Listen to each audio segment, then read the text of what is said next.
even before making that bid to the Electoral Court. So what's really happening, Spoo? I guess, Kathy, that is the big question, given the fact that the ANC did indicate as far as the 26th of August, which was 5 days before it lodged those papers. I mean, the question everyone is asking, what are the new facts now? But I think for the benefit of our viewers, it's important to explain how the two cases are related.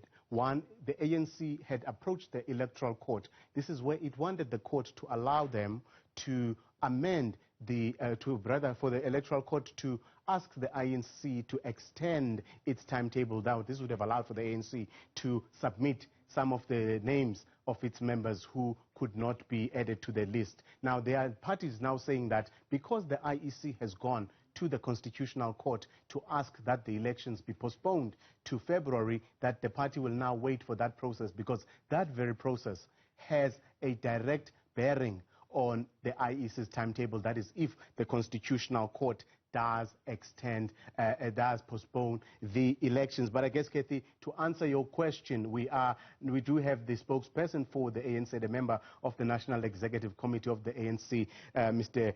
Dakota Legoete, who joins us now. Now, good evening, Mr. Legoete. Now, the ANC says in its statement that you will await the judgment of the Constitutional Court, but in that very same statement, you are saying that the reason why you decided to withdraw this application is because the ANC is the leader of society and it has a broader responsibility to protect, strengthen, and deepen our system of multi-party democracy. Now, these are just two things, that the ANC will not go to court should the Constitutional Court find against the IEC. Is that the case? No, thank you very much, Sbu, and to all the viewers at home. Look, as the African National Congress, we are enjoined in a case that we have before the ConCourt, supporting as an interest party the application by the Independent Electoral Commission.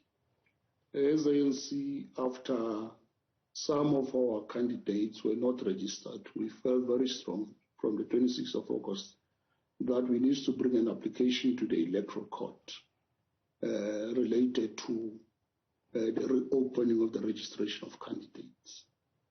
But after our counsel and consultations with our legal team and other leaders in the working committee and the officials, we felt very strong that the purpose of the IEC application, which is based on the Moseneke Commission report recommendations, has to do with the ensuring that elections are free and fair.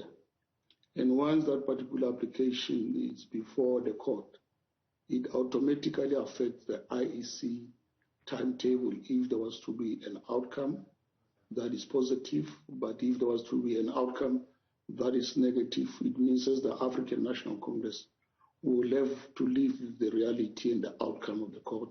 So basically you want, even if the IEC loses that case or the ConCourt finds against them and says the election goes ahead on the 27th of October, the ANC will not approach the Electoral Court. It's a principled stance as opposed to a procedural one. Look, as it is for now, I don't have the mandate to even come to that particular conclusion, because as the ANC, we work on a collective leadership, and it's always a mandate of the National Executive Committee or the National Working Committee as to whether we go to court or not. And as it is for now, I have only limitations to say that we have withdrawn the case because we don't want duplication of efforts. There is an attempt to get the elections postponed, but reopening the registration is part of the IEC calendar of timetable, and that is automatically a sub-item in the whole item of the postponement of elections. So we felt that we would just be overburdening the legal system or abusing it, and we don't want to end up irritating the judiciary by bringing an application on top of an application. Sure, so effectively, this means the ANC will still weigh its options or chance, in fact, options really, after that ruling of the Constitutional Court. Yes, indeed. Once there's an outcome, we'll go back to the table with our legal team to decide on the way and the way forward. And once that particular way forward is sourced from the legal team, it will be processed through the structures of the ANC, in particular the Working Committee and the National Executive Committee, because those two structures are the only structures that has the authority to then give us an instruction or a mandate to approach the highest court in Electoral. And also, given the fact that, Mr. Legoete, you would have known these facts, I mean, the reality is that the IEC case has been before the ConCourt for a while. You would have known this at the time when the ANC said they would approach the court.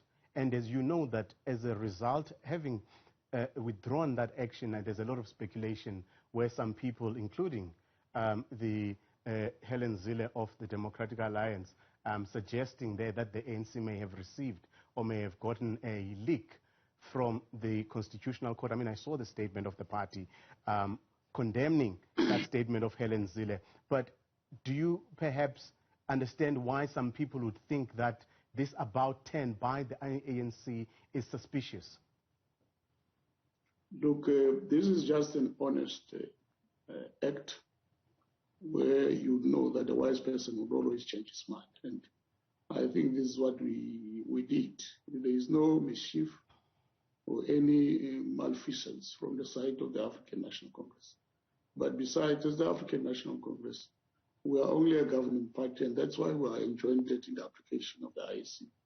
There is no way in any platform where we can influence the outcomes of a judicial process. But second is that the judiciary is an independent arm of the state in terms of the Constitution of the Republic of South Africa. So even the ANC is subject to the authority, the court orders and outcomes and judgments of the Constitutional Court. So that story that Helen Zille is trying to punt is just an intention to damage the reputation of the ANC, but also to cast aspersions to the judicial processes and the independence of the judiciary in the country. And I don't think it's in the interest of democracy, because Helen Zille must know better. She's a leader. She must stop frivolous and unsubstantiated allegations, because you can check in the world, most of turmoils and instabilities are created by leadership that fails to manage its processes. And elections, in its very nature, is one of the sources and causes of such conflict. So we would request Madam Zille that she must stop being a populist, she must stop a sensation. Sure. Let me, as we're running out of time, Mr. Legoete, let me squeeze in one final question. Right before me is a decision by the National Disciplinary Committee of the ANC in the case where there was an appeal by Supra Mahumapelo and Bitsa Linkopane. Now, that's in relation to the decision by the Provincial Disciplinary Committee of the Northwest to suspend their membership for 5 years, and where it directed both those members to submit themselves for remedial guidance. Now, the decision that's just came out from the National Disciplinary Committee of the ANC is that that decision that was taken by the Provincial Disciplinary Committee is null and void, and that the guilty finding imposed on both of them falls away, and that they can resume their responsibilities. Now, that's Supra Mahumapelo and Bitsa Linkopane. Can you confirm that, and can you react to that, please? Yes, that is the outcome of the National Disciplinary Committee.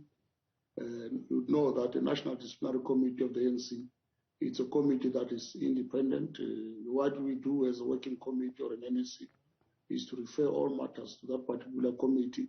And once the matters has been processed by that particular committee, his decision and finding, it's final, and it will then be reported to the National Executive Committee. As where we stand now, that is the outcome, and we have no choice but to table it before the National Executive Committee for final decision. Dakota Legoete speaks for the ANC. Thank you very much for your time. And you heard Kathy saying that the ANC, in its wisdom, decided to withdraw this application, and that's all that we had for